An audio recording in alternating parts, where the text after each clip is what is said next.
Welcome to Coffee with Phil. I'm your host, Phil Strong, and welcome to this new season, this new series called Let Your Light Shine. This series is based on the words of Jesus that we find in Matthew chapter 5. He says, "Let your light shine before all men."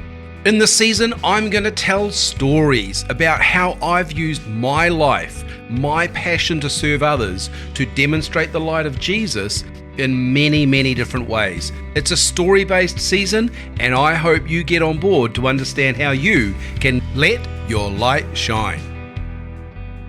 Well, hi everyone, and welcome back to the studio. Welcome to Coffee with Phil, and here I am, drinking coffee this afternoon, having a rather strong flat white this afternoon. It's just the way it poured out of the machine. But that's not a bad thing, because I've got a couple of episodes to record this afternoon and a few other things to smash out before the end of the day. Trying to block my time at the moment. Not to jump into other content, but I use time as blocks and trying to really keep my focus tightly held within those blocks. So today is all about media, content preparation and promotion. I've got some books, some podcasts, some web stuff happening, and of course, a new series. Here we are in the podcast, a new series. This year we've been tracking through a whole bunch of seasons. I'm going to refer to those, because God's been doing something very clear to us, for us, and through us, and upon us. But this is a new series called Let Your Light Shine. And of course, you would have heard in the introduction, Jesus himself says, "You are the light of the world. Let your light shine before men." So we're gonna unpack that, but the way that I want to do it, and I'm purposefully shifting myself away from preaching at you. There's a chance for me to, I suppose, unpack the teaching of Jesus and to look at a whole bunch of content from a teaching perspective. But I don't really want to do that in this season, because I felt like I've done quite a bit of that. So I've purposefully structured these episodes that are following with a bunch of stories, and so there's a consistent framework at the beginning of each episode, but it's all about the stories. And I want to say that the reason I love to tell stories is for the encouragement of others. And so, traveling, speaking, preaching, teaching in seminars and workshops, conferences, I usually use a lot of stories because it's the best way for people to hang the information on.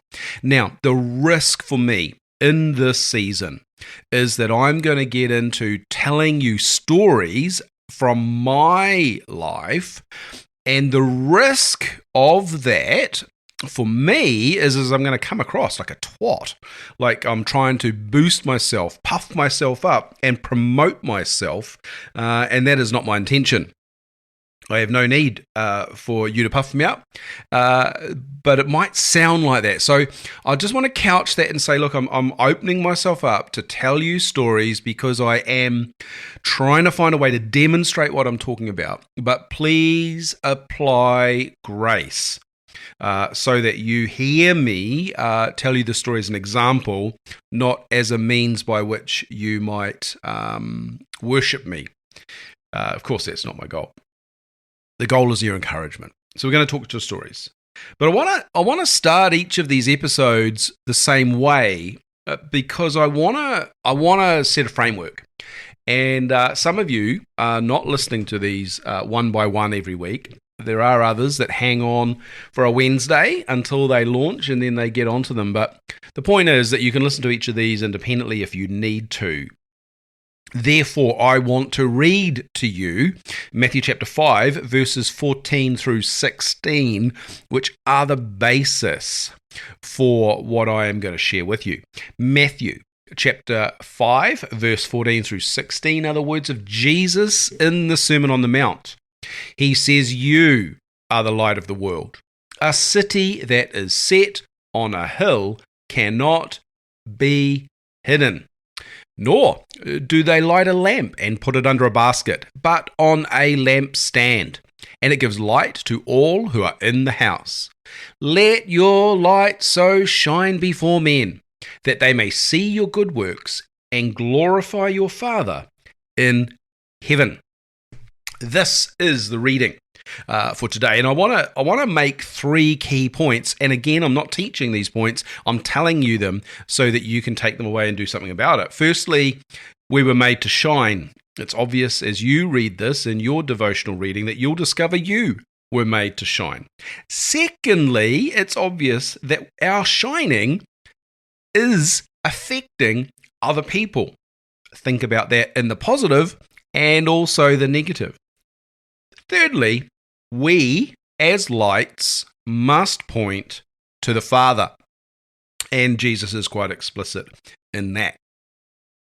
I heard a sermon once on this passage, and I heard the preacher say that often in these Middle Eastern times of Jesus, where they walked everywhere, long distances, they would travel 10, 12 miles a day, and that's how they got places.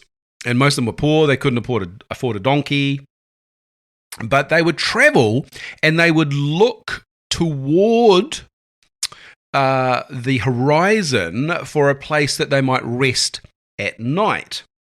And so they would travel through the countryside, and often dangerous. There was animals and lions and all sorts of snakes and various things. There were robbers and bandits that would seek to kill you. So not safe to travel.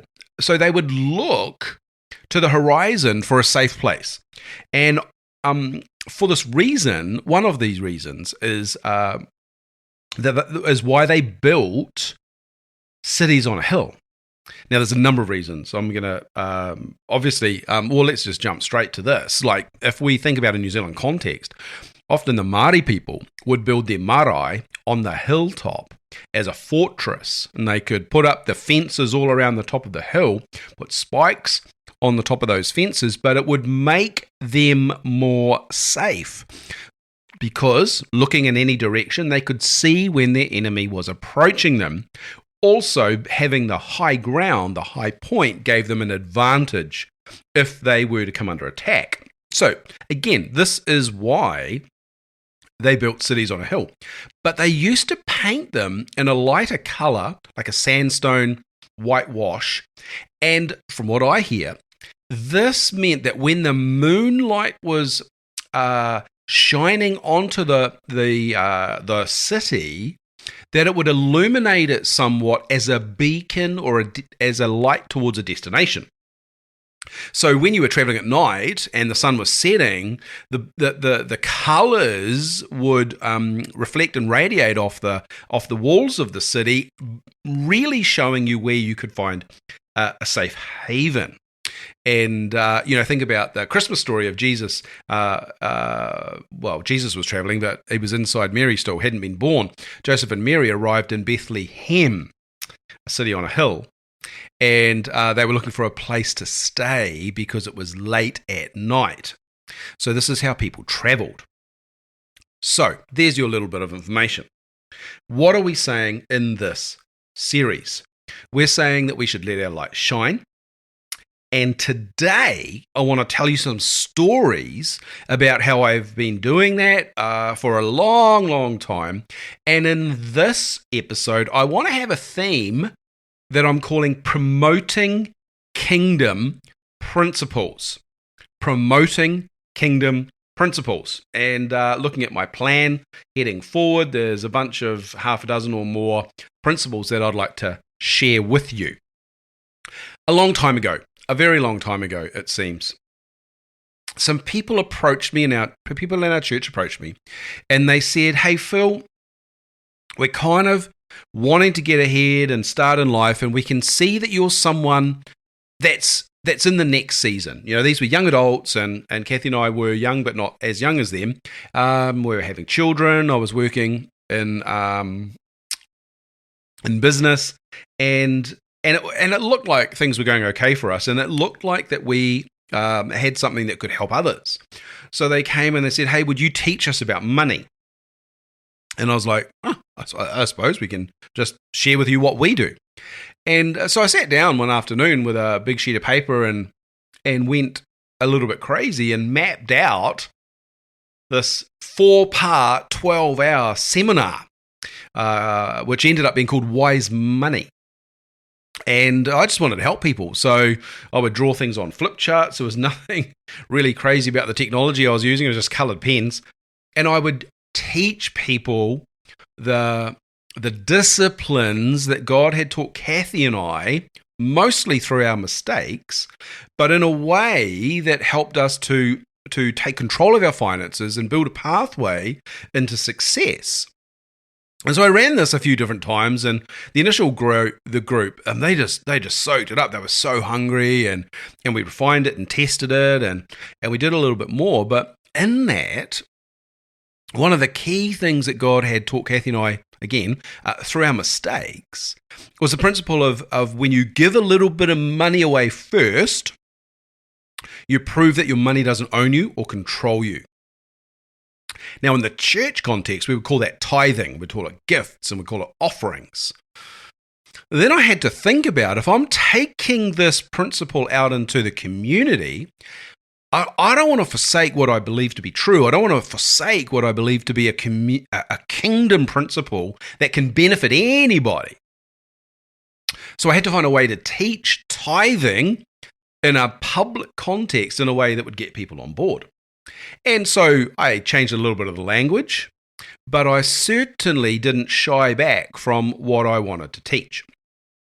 Now, fast forward 5 years, I'm working in the corporate world in a financial services company, and they heard about the seminars and they said, hey, well, look, can you run these seminars all across the country? Because we believe, one, it's going to help people, but it's also going to attract people that want to be helped, which could become customers. And they were using it as marketing, but it was very much a social marketing. It was, let's do good and hope that people want to join our business.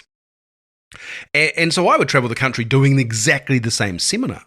And I'd be teaching people these financial principles.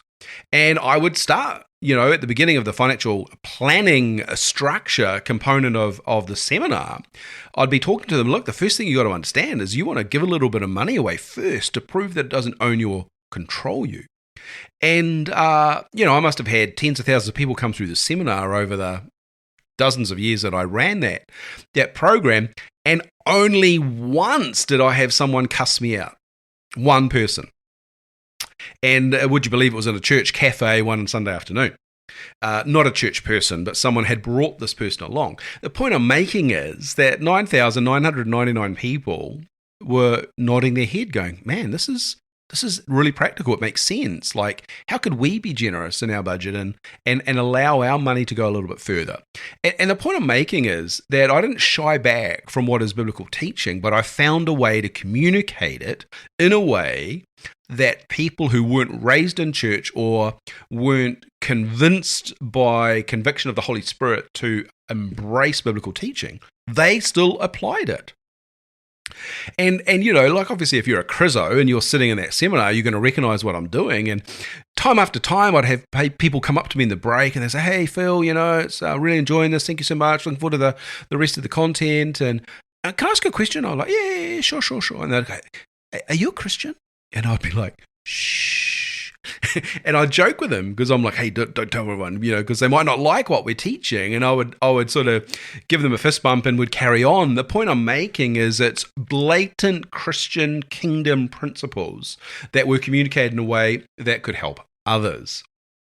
This also translated when I was a financial coach, sitting at kitchen tables, helping people to aspire to achieve great things with their finances, to become debt-free, to break free of the shackles of short-term debt, or to stop arguing about money as a family, or, sometimes I'd be the referee sitting at the kitchen table blowing a whistle going, hey, that's a penalty. You can't do that, when one was causing offense against the other.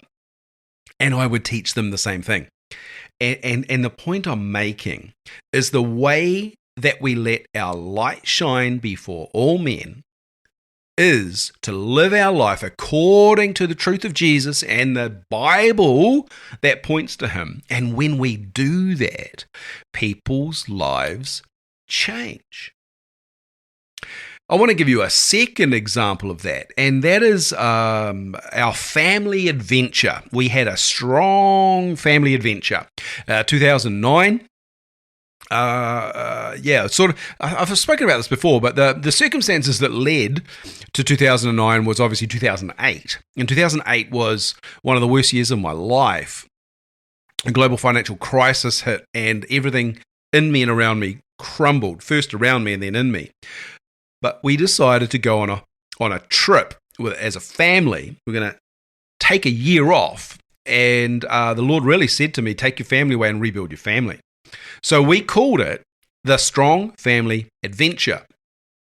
And so 2008 is kind of when Facebook sort of became something that we noticed. People were using Facebook to really just post some rudimentary stories, not very many pictures. End of my coffee was a bit cold. My bad. And blogging wasn't a thing. Vlogging wasn't a thing. But we built a blog on our family website, and we would travel the world, and every week, as part of their homeschooling, the kids had to write a blog post so that their friends and their family could see what they're up to. Kathy and I would write about our experiences as a family. And we traveled the world sharing photos and stories about how God was impacting our family through the experiences we were having. Now, the good thing about the web, the internet, the world we live in, which is far more diverse now all these years later, that was like 16 years ago. Now it's a common thing, and in fact, people that call themselves influencers are living their life online, just revealing how pathetic they are. But in this case, we were really trying to show people that we're a normal family living a life with all the struggles and challenges and arguments and fights and uncertainty of living overseas with no income. But we were prepared to share those stories. Now, the end of that year, we were in a Motel 6, which is really at the bottom end of the budget, $35 a night. There was 2 beds in the room. The kids would share a bed, and we'd put them to bed early, and then we'd watch a bit of TV, and then we'd go to sleep. I remember one night I couldn't sleep, and so I was reading and journaling. And I felt like the Lord say, I want you to share these things that I've been teaching your family so that they can be of benefit to others. And I was like, and I just got this, I'm going to call it a Holy Spirit download. It was like, and I just wrote line upon line of things that I felt the Lord had taught us. And I had just stored that away, and 3 or 4 months later, when we finally got home from overseas, they were in a packet of stuff, and I typed it up and filed it in my Dropbox, and didn't get back to it for quite some time. But that book, it became a book called Building a Strong Family. And in that book, there are 15 core principles that are filled with stories and examples of the journey we went on, but what God taught us. Now, in my first book, Teaching About Money, I implied the kingdom principles. So, I talk about generosity, I talk about making gifts to other people, I talk about the idea of honoring other people. But it wasn't blatant and explicit in its Christian origins. But I really felt in the book Building a Strong Family that I was to talk about the prayer journey we went on, or I was to talk about God miraculously providing coins in a wallet in the same way Jesus provided coins in a fish's mouth for Peter. And it's blatant. And I wrote it in a way, well, my attempt was to write it in a way that anyone could read it, believer or non-believer. And even if you were atheist, you would acknowledge the story that we went through and accept that it was our story. And that was the way I wrote it. In that book called Building a Strong Family, you can find it on my website at philstrong.com, and you can get it for yourself, of course. I'd love for you to get it for yourself because it's a really good book. It's one of my most favorite products as I hold it in my hand.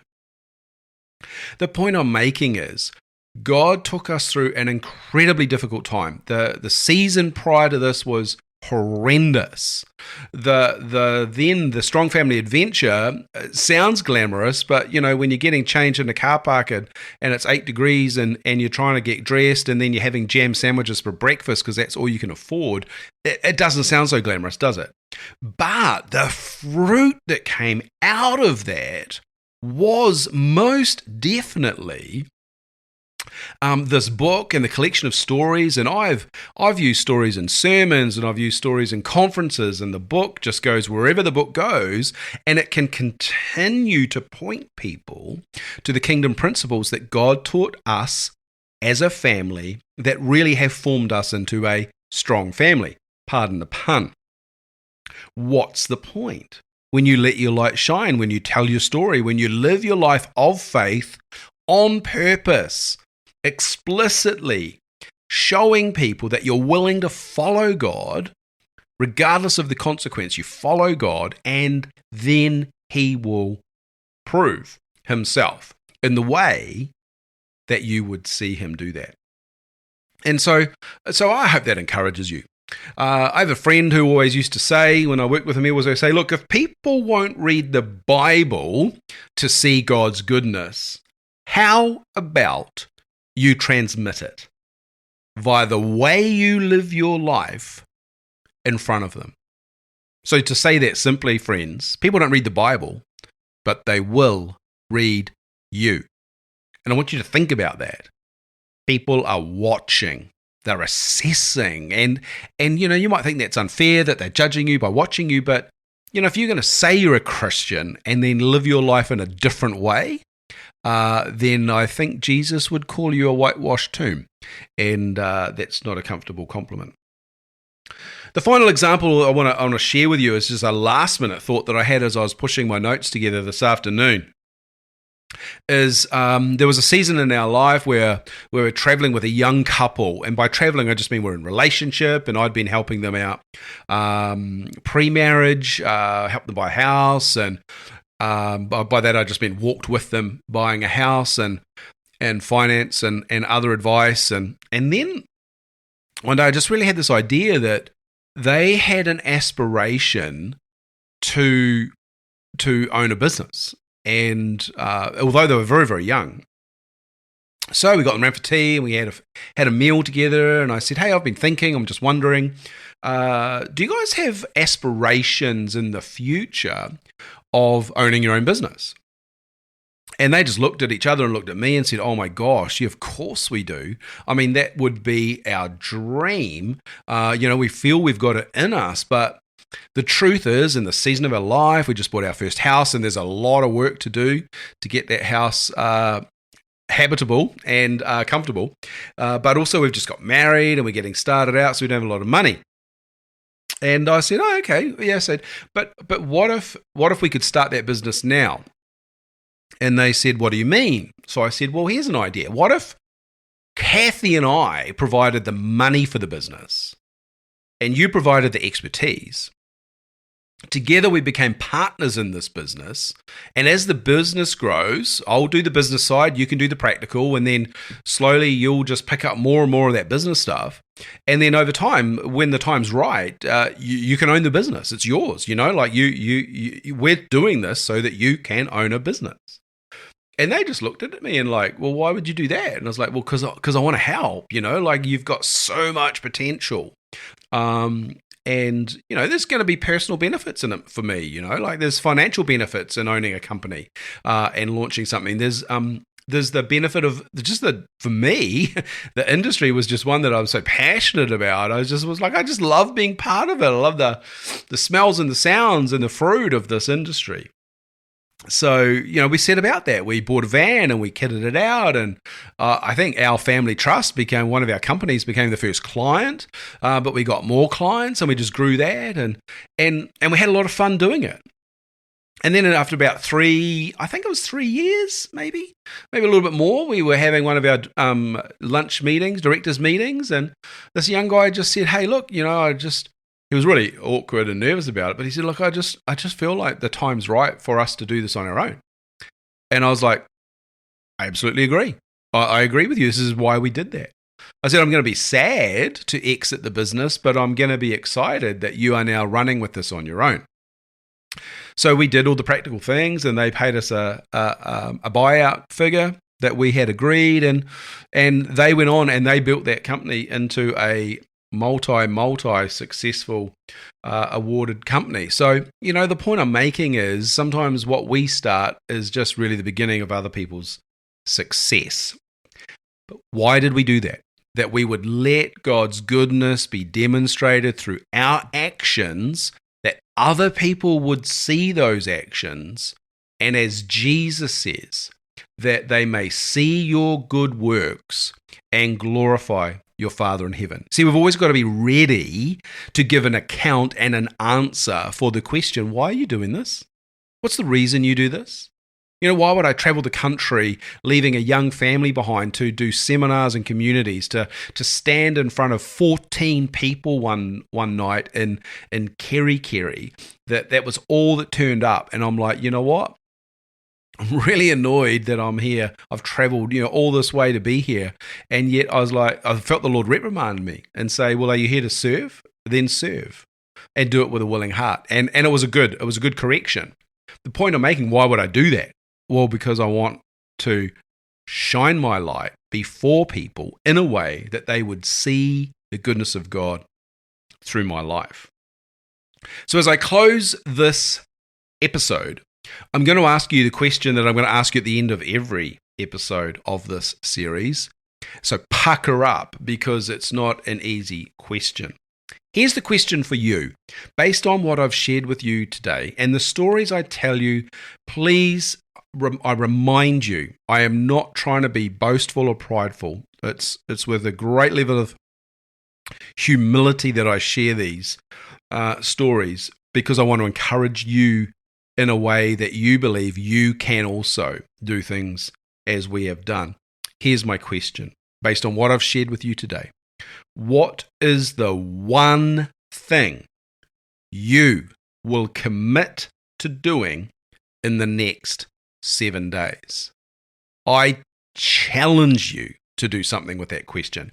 I challenge you to turn off your devices, to turn off the noise, to find a quiet place and sit in the uncomfortable silence before God Himself, your Father in heaven, not because He judges you, but because He reveals you. And in you is the greatness that He has already prepared, friends. What's the one thing you're willing to commit to do something in the next 7 days? Woohoo! Don't ignore that. Don't just skip to your next podcast and forget about it. Come on, be real. Do the real thing. Faith is an action word, and it's about making our faith real through our actions. So, at the end of this first episode of the series, I'm excited about what God's going to do through all of us. I've got some particular challenges I'm working through at the moment personally, just about introspectively looking inward and seeking the revelation of God, my Father, who is the author of my identity. So I'm going on that journey. Why don't you? Can I ask you a favor, though? Can you check out the new books that I've got on my website from the previous seasons of what I've been sharing with you? Can you share the podcast with someone? Just think of one person that you can flick this to in a text message or post it on your social and say, hey, here's something that I got a lot out of. Because we really are trying to increase that reach. We're trying to get the message to more people that they might be encouraged with the hope that comes from walking a life of faith, a life of purpose on purpose. So God bless you. Thank you for being part of the audience, part of the community of Coffee with Phil. Please keep drinking good coffee as I will do so, and I look forward to catching you at the next episode. Until then, take care.